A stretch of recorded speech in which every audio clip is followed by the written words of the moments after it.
Ngiyabonga thando lwakho inceba zakho kuba wena wawungekho ngabe safela endleleni ngiyabonga ngiyabonga ngiyabonga bano njengawe banofana nawe ngiyabonga ngiyabonga ngiyabonga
Okay, so Alex, thank you. Beautiful song.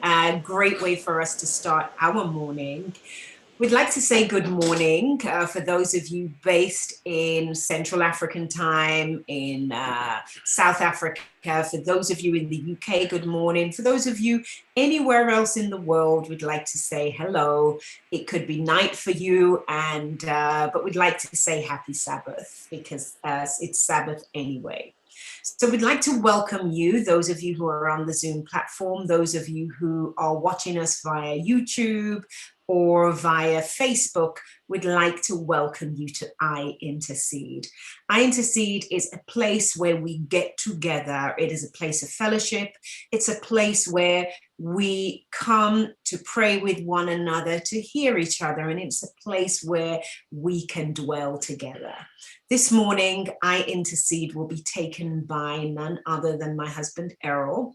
And it's called Hidden Hope. And I'm very interested for us to find out what Hidden Hope is about, why Errol has chosen it as a devotion, and how it is going to challenge us to, especially, I know that we need to keep hope alive in these times. And so I'd like to welcome you. I'd like to maybe start with a prayer. And then what I'm going to do is I am then going to hand over to Errol. Let's just bow our heads for a moment.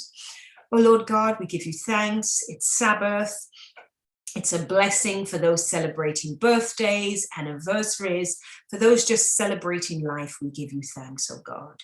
We thank you, oh God, that even when we are in a place where we need hope or motivation or even answers to some of our darkest questions, that you are with us. We want to thank you, oh God, that you are not just a God of good times, but you're a God that walks with us when we walk through the valley of the shadow of death. I pray that you will bless this morning's session, and I pray, oh God, that you will lead and guide us. So today, amen. Okay. Sorry, I didn't finish my prayer, and then I kind of remembered the formal, hey, I never said amen, so I apologize for that, right? I thought I was alone just momentarily. So what we'd like to do is for the next 10, 15 minutes, we are going to be live. What will happen at the end of this session is that we are going to invite you, should you wish and have a very personal prayer or you wish fellowship, we're going to invite you to join us into the Zoom room.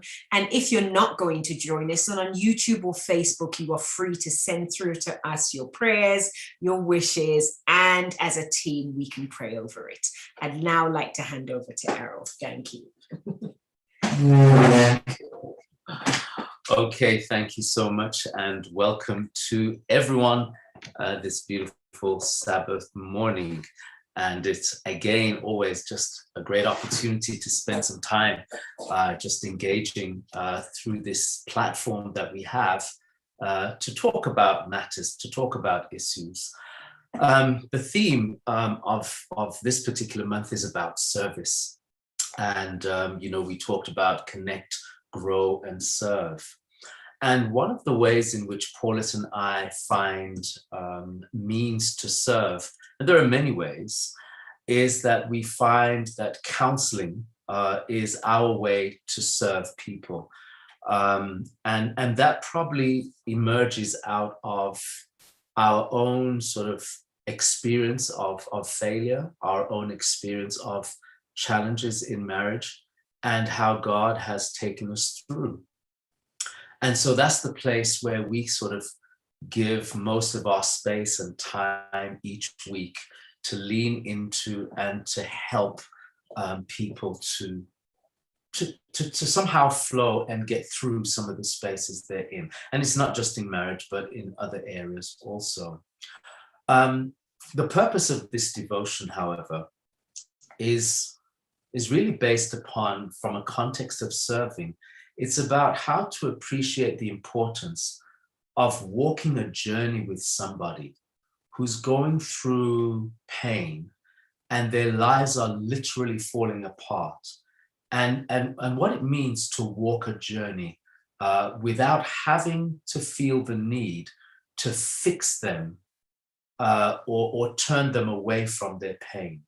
Now, what I'm sharing with you is something that has really emerged for Paulette and I over the course of this pandemic, as we have been working with so many couples or individuals or people, and not just relating to marriage, but when literally their lives fall apart. And one of the things that we've understood is that when people are going through grief, it's not the same as pain management. Actually, grief can only be embraced, but it actually can't be managed. And it's about the extent to which we spend time walking them through this journey. So give me this 10, 15 minutes as I try to share the concept of hidden hope. And I trust that it will be a benefit to yourselves. I'm taking my thoughts specifically from the book of Ruth. And I'm sure that you're all familiar with the book of Ruth. But if not, let me just share with you just a high-level overview of the book of Ruth, because this book speaks very keenly to the story of an individual whose life fell apart.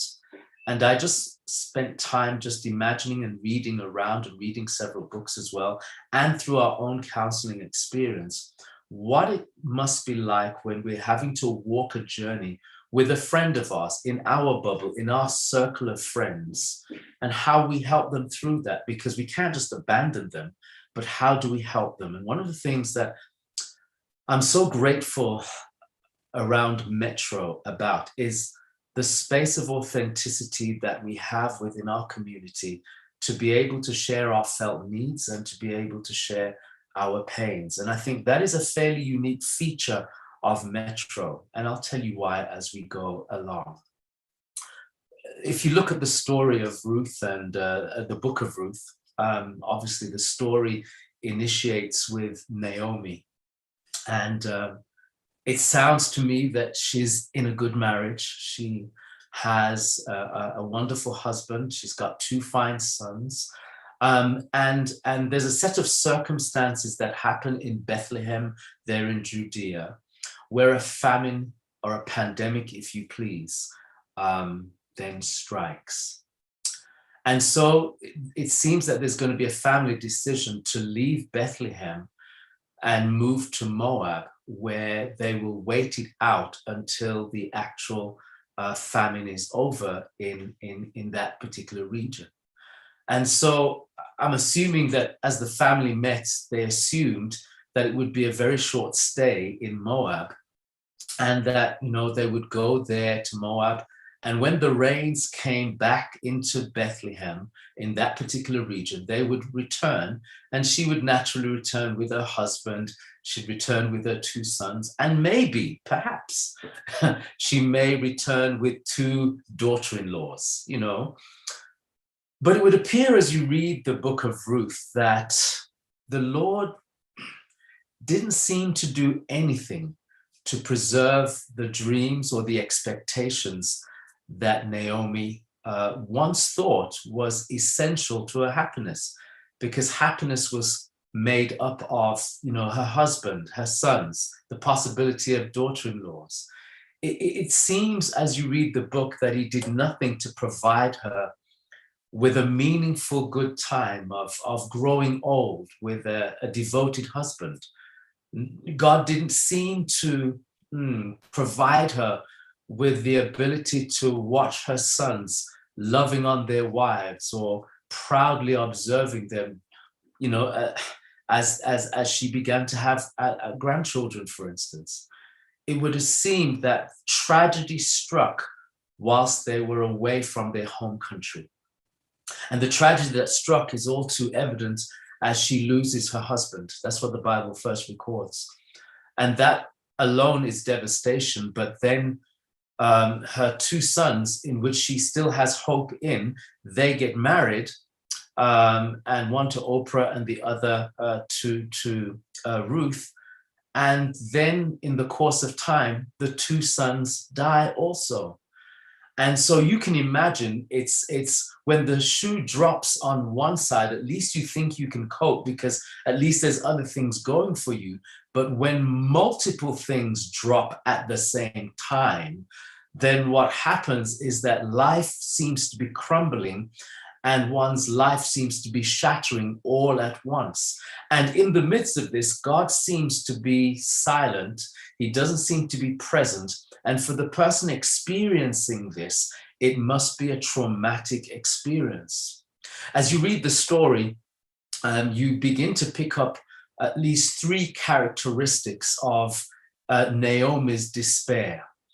And you read this first in Ruth chapter 1 and verse 7, because when her 2 daughter-in-laws obviously lose their husbands, her sons, and a period of time has passed. In fact, there's 10 years that have actually passed. And so she turns around and she says, you know, they plan to go home. And as they plan to go home back to Bethlehem in Judah, somewhere along the journey, and this is one of the first characteristic I've noticed as Paulette and I have counseled people, is this despair that emerges. And it's synonymous to what's happened with Naomi, because as she's walking, she turns around basically and says to them, listen, you guys go back and let me go, because there's nothing for you to go with me towards. In other words, she was saying you'll have a much better chance at happiness here in Moab than with me in Judah.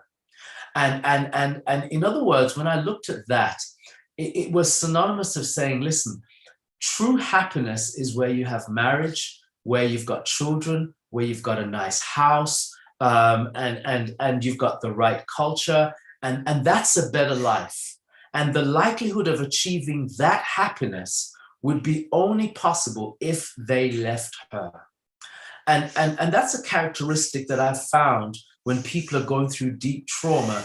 They turn around and begin to jettison the things that are close to them by saying, actually, you're better off without me, leave me alone. But that leaving me alone does not really mean leaving me alone. They really want you to stay, but they see that life, where they're going, it's better that you jettison so that they can continue alone because they don't want to be a burden to you. But that's not the time to leave them. In fact, that's the time to stay with them. Secondly, she had lost all hope of humanity. I mean, she had lost all hope, in other words, to return to earlier blessings that brought her happiness. In other words, in that story, I see her basically saying, I have no hope of remarrying. I've got no hope of bearing children. Even if it happened, it actually would be foolish for you to wait until my sons were old enough to marry you. So my dreams of happiness are gone. So you girls should not come with me. Go home. My hopes are dashed. Yours are still alive. And so this is something interesting. She had lost all hope that the earlier blessings that she had lost, they were no longer to return to her, and that the happiness she once had would never return. And then there's a third piece, guys, that I think is also important. And this is where I'm really wanting to focus my short devotion. She believed that the tragedies that she was experiencing was actually God's doing. And you see that actually when she turns around there in verse 21, because she returns back home, obviously with Ruth, who is not going to let her go, who's going to cling with her, who's going to walk with her this journey. And she arrives in Bethlehem in Judea, and she's greeted by all her friends in the village that she grew up and that she left 10 years ago. And she makes a very clear statement to the community, if you please, to the community of Metro, if you please. She says, don't call me Naomi. Don't call me that. Now, Naomi means pleasant. She said, don't call me Naomi. Don't call me pleasant. Call me Mara. And that name means bitter. She was quick to let her friends know that she was miserable, and that she said in her statement there in verse 21, she says, I went away full, but the Lord has brought me back empty, and the Almighty has brought misfortune upon me. In other words, she put it plainly. She was saying, listen, I'm back 10 years later. I'm less than I was before I left. And now, not only that, it's all God's fault, and he has fundamentally killed my family.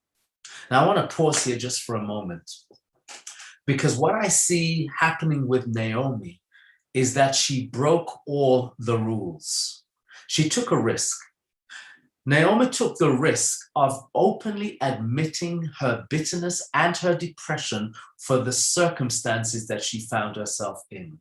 In other words, she was experiencing the shattering of her dreams. And this was probably some few years back. She hadn't healed. She was able to tell her community that.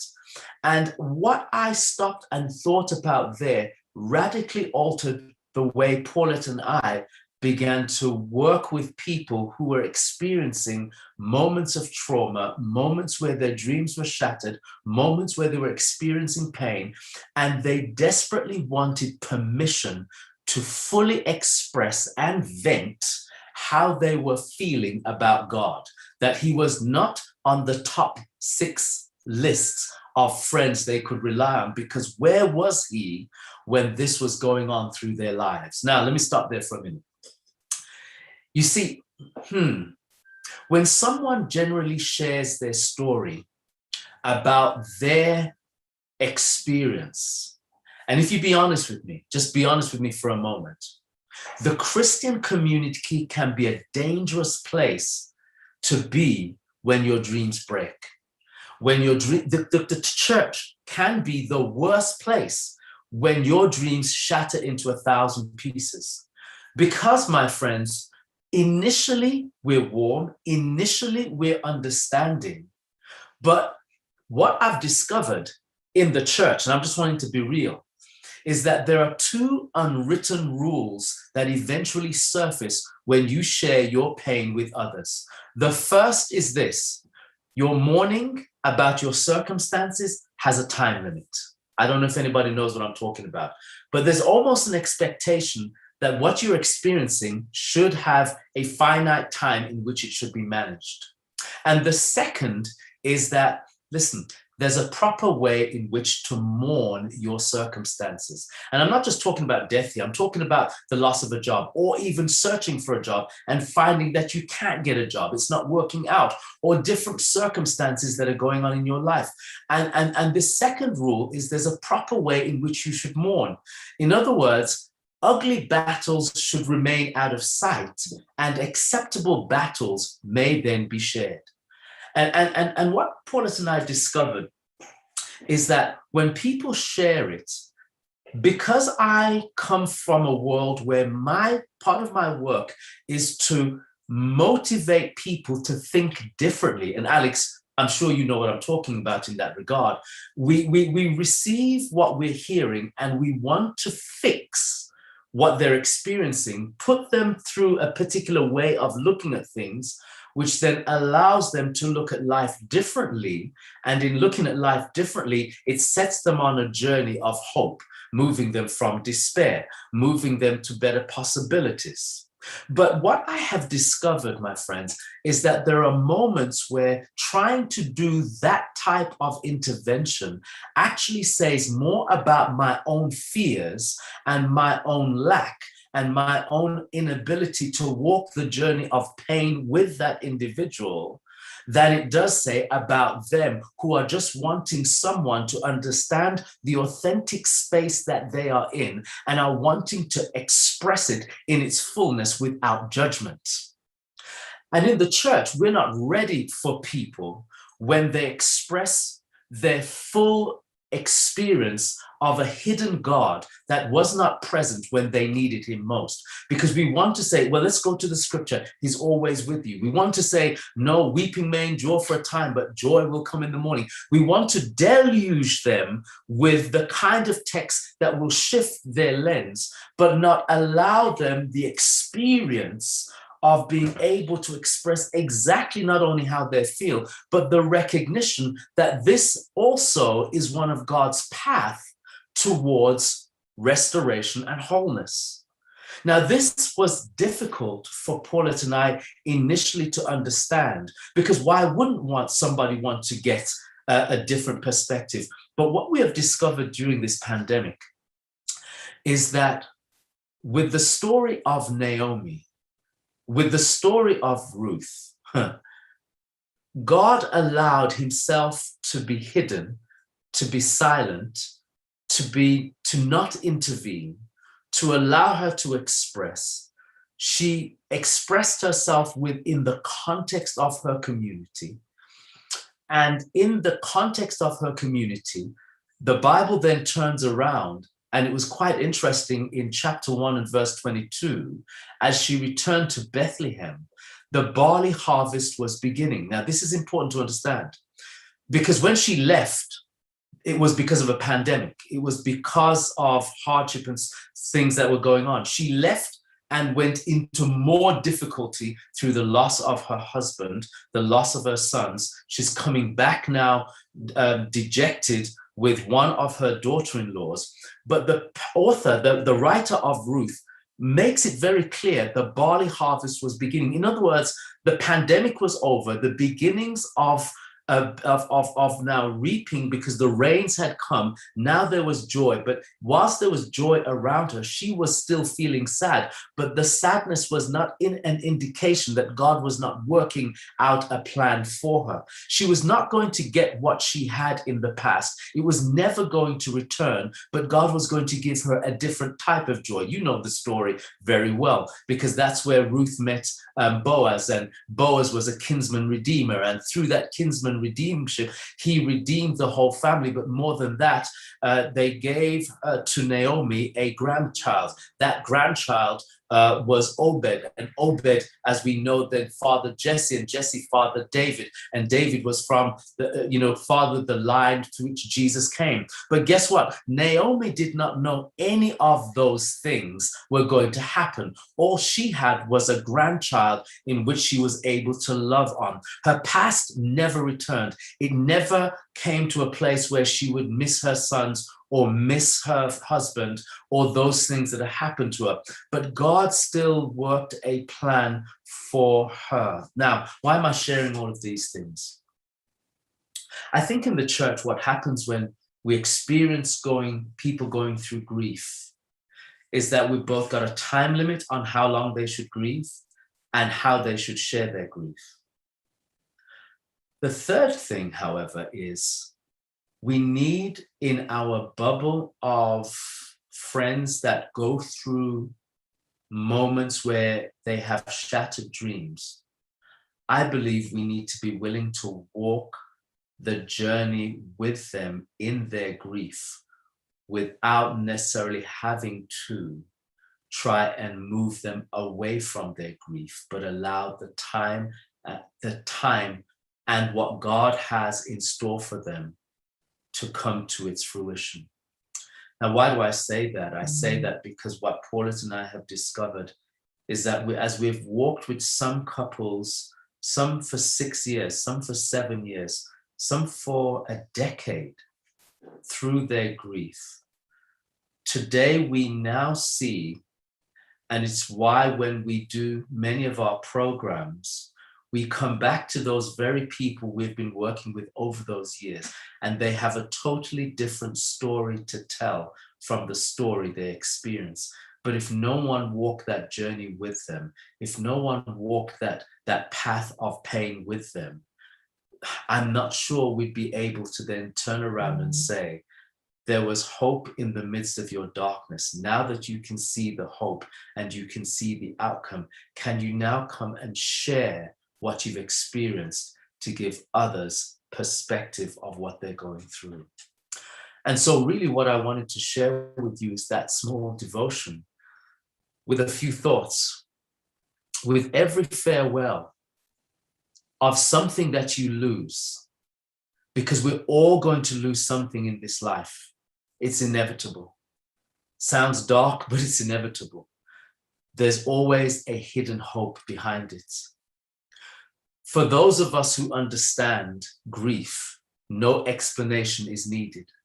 But for those of us who do not, no description is possible, which is why it is not something when people are going through grief that you can actually counsel somebody through, but rather walk with them through.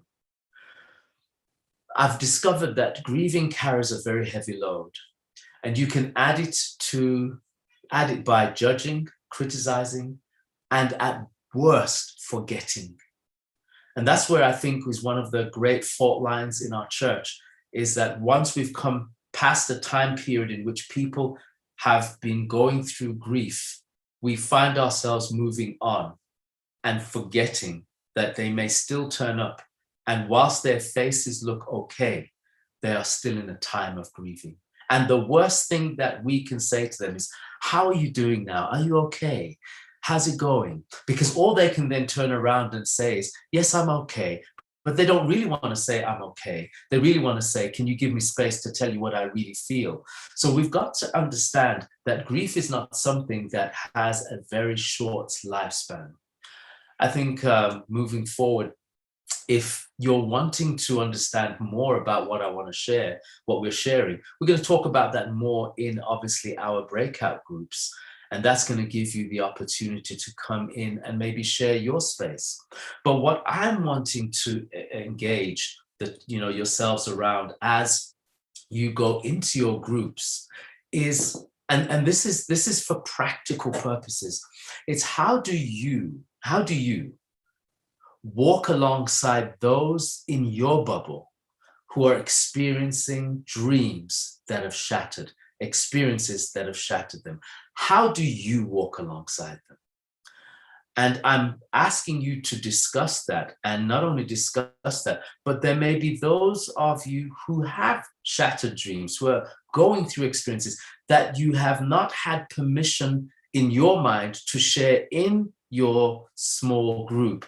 But I'm giving you permission in this session to share, if you desire, a space in your heart where you're still grieving.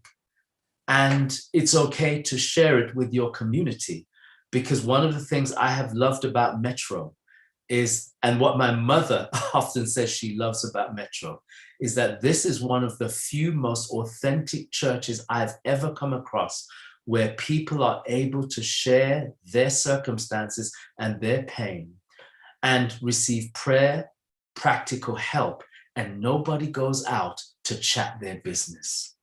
And that's one of the things my mother said she absolutely loves about Metro. So it is my prayer that this short devotion and some of my thoughts around what it means to walk alongside someone in their pain may serve you as you begin to consider how you walk alongside those in your bubble who are experiencing shattered dreams. Thank you so much.